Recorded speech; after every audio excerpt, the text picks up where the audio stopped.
मिलने गए, सूबे परिवार से मिलने गए, वहाँ एक भी सदस्य नहीं थे, इसको क्या माना ये? देखिए मेरी जिम्मेदारी ये है, देखिए मैं जानता हूँ यार नवीन भाई तो परेशान, और ये बात आप भी जानते हो। और जब मैं पहुंचा हूँ तो मैंने वो बाइट भी सुनी है, एक चैनल के माध्यम से कुछ खबर आई, हालांकि मैं सिग्नल या उसके नेटवर्क ना आने की वजह से मैं नहीं सुन पाया। जो बात मुझे समझ में आई कि वो परिवार नहीं मिलना चाहता, ये उसकी भावना है और उसको उसकी बेटे की भावना नहीं हो सकता हो।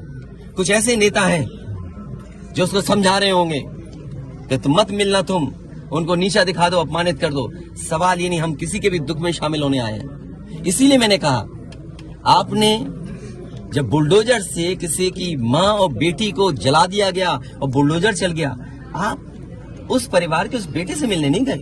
उस बेटे को इस सरकार ने ठंड में नंगा किया था। अरे हम तो कहते हैं उस बेटे से तुम क्यों नहीं गला मिलते हो जाकर, क्यों नहीं मिलते जाके सरकार?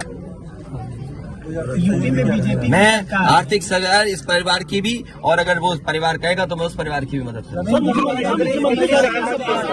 सर सरकार की तरफ से ये कहा जा रहा है कि न्याय हो रहा है, मगर यहाँ साफ साफ दिख रहा है जातिवाद हो रहा है। इसको किस तरीके से देखते हैं? सबका विकास की बात, इसीलिए मैंने कहा, देखिए योगी की सबसे बड़ी परिभाषा यही है, जो दूसरे का दुख अपना दुख समझे। मुख्यमंत्री जी को किसी के साथ भेदभाव नहीं करना चाहिए, अगर वो मुख्यमंत्री उत्तर प्रदेश के हैं, और किसी भी घटना से राजनीतिक लाभ नहीं लेना चाहिए। अगर इस सरकार ने न्याय दिया होता, न्याय पहले दिन से देना शुरू किया होता, तो शायद हम लोगों पे भी दबाव नहीं बनता कि हम आते हो घर परिवार के लोगों से मिलते आकर। सर कांग्रेस के लोग कह रहे हैं कि आप बीजेपी को फायदा पहुंचाना चाहते हैं मध्य प्रदेश। देखिए सुनिए, ये बात भी कांग्रेस के मुंह से अच्छी नहीं लगती। सर यूपी में बदला लेंगे उसका? नहीं बदला की बात मत करो।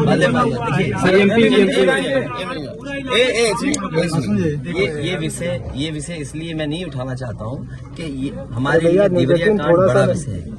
इंडिया न्यूज और न्याय में संतुलन हो, थोड़ा साइड ही नीचे, न्याय में संतुलन हो, ये सरकार की जिम्मेदारी है। सिंगल देवरिया कांड मैंने पहले से कहा, ये समाज के लिए और मनोविज्ञान के लिए ये बड़ी चीज है कि आप समझें कि अगर एक परिवार के साथ घटना होती है तो दूसरे परिवार का मनोविज्ञान क्या होता होगा। और ये डीएम ने खुद कहा कि ये रिटेलिएशन में घटना हुई है, और फिर प्रशासन के लिए और न्याय के लिए ये बड़ी जिम्मेदारी है। भाई शासन प्रशासन और न्यायालय के लिए क्या मामूली बात है? आज तक पता नहीं है कि घटना कैसे हुई। पहली, प्रेम यादव को किसने बुलाया? प्रेम यादव वहाँ कैसे पहुंच गए मोटरसाइकिल से? उन्होंने कभी जमीन ली, उनका भाई बेच रहा है। अब परिवार की बातें क्या मैं बोलूंगा जो मैं जानता हूँ, या आप जो जानते हैं, जो आप जानते हैं कि भाई परिवार जो था अगर जमीन बेच रहा है, एक भाई ने बेच दी जमीन, इन बातों को मैं कहूँ कि वो परिवार अपने भाइयों के साथ कैसा व्यवहार करता था, ये बातें मैं कहूँगा क्या? ये सब आप जानते हो। इसलिए मैं आपसे भी उम्मीद करता हूँ लोकतंत्र तभी मजबूत होगा जब न्याय मिलेगा, और न्याय की भावना होती सरकार की तो खेतों में इतना कार्यकर्ता नेता नहीं दिखाई देता, ये जनता खेतों में नहीं दिखाई देती। अच्छा ये क्या है सबका साथ? अच्छा ये बेटा क्या जानेगा? अच्छा ये बताइए, गाड़ी उठा ले गए, ये परिवार चाहता था कि हमें चाय पिला दे, हम इसके घर आए। आप बताइए, चीनी चाय की पत्ती से लेकर कोई सामान नहीं ला सकते, पानी नहीं ला सकते। अरे किस बात के लिए सुरक्षा है? सुरक्षा तो इस बात की इनकी जान की सुरक्षा होनी है। अगर इनको कोई जरूरत है तो सुरक्षित होकर के जाएं बाजार, और सुरक्षित होकर के बाजार से लौट के आ जाएं। ये इसका मतलब सुरक्षा है। सुरक्षा का मतलब ये थोड़ी कि घर को परिवार को कैद कर दो, गाड़ी उठा ले जाओ, यहाँ से सामान ले जाओ। देखिए मध्य प्रदेश का भी मत पूछो, मैं आपसे कह रहा हूँ नहीं कोई आर्थिक सहायता नहीं। ये परिवार अगर पढ़ेगा लिखेगा, जो पढ़ाई करना चाहेगा, जो मदद कहेगा मैं करूंगा मदद।